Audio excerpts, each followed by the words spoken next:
നിനക്കൊരു കാര്യം അറിയോ? അച്ഛനെന്ന് പാറുവിനെ കൊന്നില്ലെന്നേ ഉള്ളൂ. പറയാനുള്ളതൊക്കെ കണക്കിന് ഞാനും പറഞ്ഞു. എടാ, അവള് ഡോക്ടറിനെ പഠിച്ച പെണ്ണല്ലേ. ഈ കറണ്ട് അടിച്ച് വീഴുന്നവർക്ക് കൊടുക്കുന്ന ചികിത്സ അവളെ ഗിരിക്ക് കൊടുത്തത്. ഇതൊക്കെ ഞാനെന്തിനാ അറിയണം?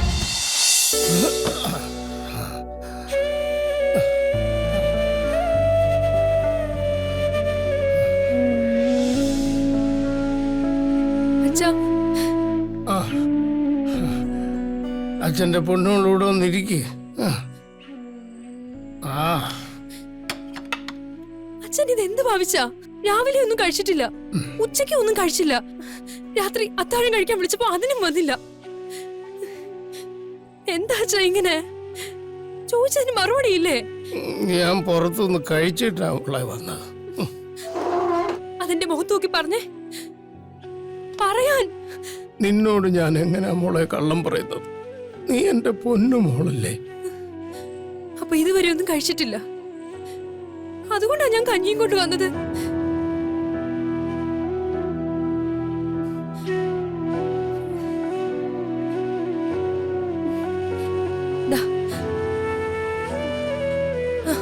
ഇത് കഴിക്കേ.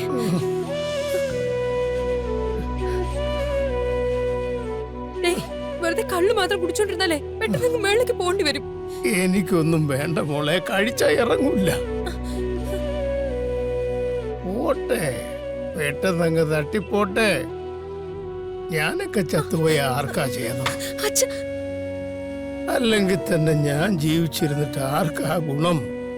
തോറ്റുപോയവനാ, ജീവിതത്തിൽ തോറ്റുപോയവനാ ഞാൻ. എനിക്കിനി ജീവിക്കണമെന്നൊന്നുമില്ല. കുടിച്ചങ്ങ് ചാവളം.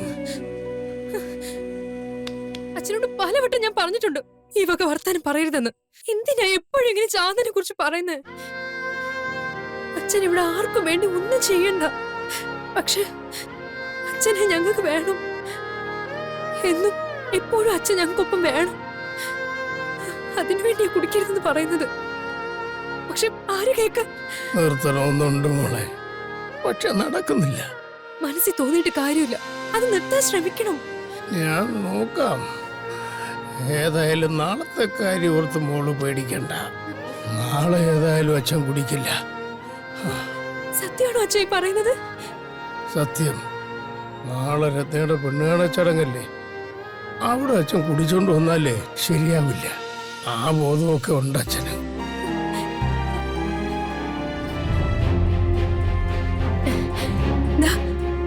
കഴിക്ക്.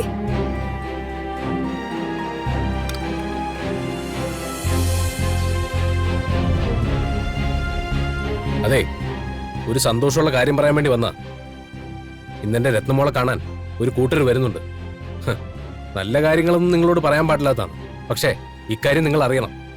നിങ്ങൾ ഒളിച്ചോടി പോയതിന്റെ പേരുദോഷം കാരണം എന്റെ പെങ്ങന്മാർക്ക് നല്ല കല്യാണ ആലോചന വരുമെന്നുള്ള പ്രയാസത്തിലായിരുന്നു ഇത്രയും കാലം ഞാൻ. പക്ഷേ ഇന്നത്തോടെ അത് മാറി. രത്നയ്ക്ക് വന്നത് നല്ല കല്യാണ ആലോചനയാ. നല്ല ഒന്നാന്തരം ഗൾഫുകാരന്റെ ആലോചന. ചെക്കൻ വന്ന് കണ്ട് പെണ്ണിന് ഇഷ്ടമായ ഇന്ന് തന്നെ ഞാൻ കല്യാണം ഉറപ്പിക്കും. നിങ്ങൾ ഉപേക്ഷിച്ചു പോയിട്ടും എന്റെ സഹോദരിമാരെ വളർത്തി ഈ നിലയിലെത്തിക്കാൻ എനിക്ക് സാധിച്ചല്ലോ. അക്കാര്യത്തിൽ എനിക്ക് അഭിമാനമുണ്ട്. നിങ്ങൾ ചതിച്ചിട്ടും ഞങ്ങൾ ആരും തോറ്റുപോയിട്ടില്ല.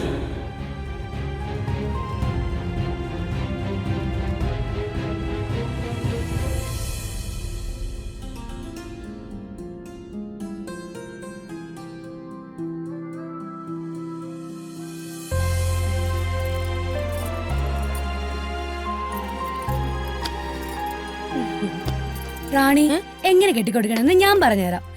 അതിനനുസരിച്ച് നീ അങ്ങ് കെട്ടിക്കൊടുത്താ മതി.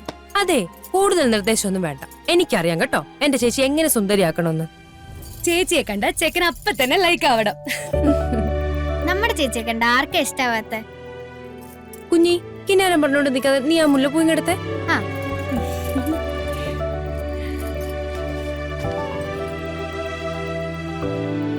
ചേച്ചി ആ സ്ലൈഡിങ് എടുത്തേ.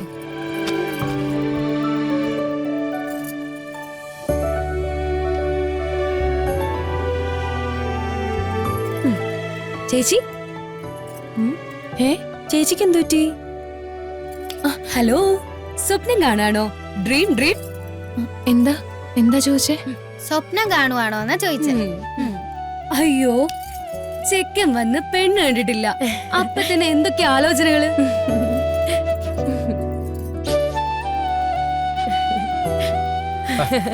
എന്താ ഈ ഒരുക്കങ്ങളൊക്കെ എല്ലാം കഴിഞ്ഞോ? ആ ഏതാണ്ട് കഴിയാറായി ചേട്ടാ. ഇനി മുല്ലപ്പൂ കൂടെ വെച്ചാ മതി. മോളെ ആ?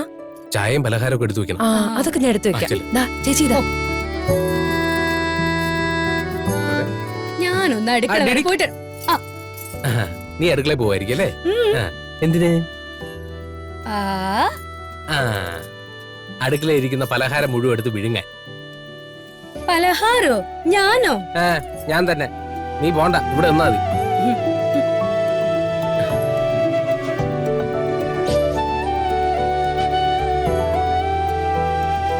അതെ പെട്ടെന്ന് ആവട്ടെ കേട്ടോ.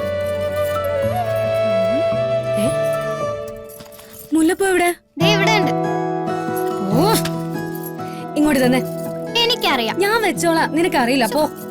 സ്ലൈഡ് ഒന്നും വേണ്ടേ? ആ വേണം. ആ ദാ.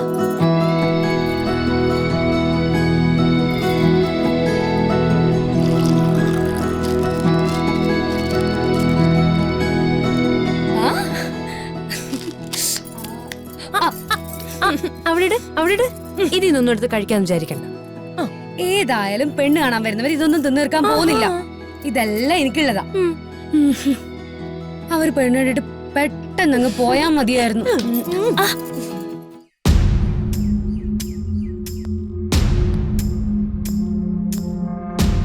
എടാ ഞാൻ എത്ര വിളിച്ചു, നീ എന്താ ഫോൺ എടുക്കാത്തെ? അന്ന് രക്തദാനത്തിന് നിങ്ങൾ എല്ലാരും പിണങ്ങി പോയ പിന്നെ നിന്നൊന്ന് കാണാൻ പോലും പറ്റിയില്ലല്ലോ.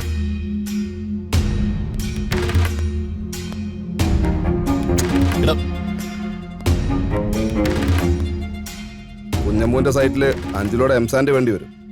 അത് നാളെ രാവിലെ തന്നെ അവിടെ എത്തിക്കണം. അതൊക്കെ ഞാൻ എത്തിക്കാം.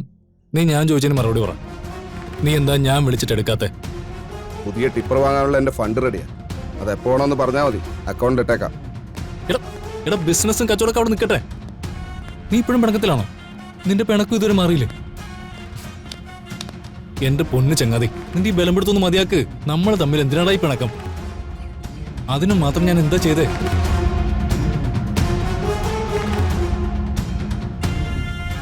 എടാ നിനക്കൊരു കാര്യം അറിയോ? അച്ഛനെന്ന് പാറുവിനെ കൊന്നില്ലെന്നേ ഉള്ളൂ. പറയാനുള്ളതൊക്കെ കണക്കിന് ഞാനും പറഞ്ഞു.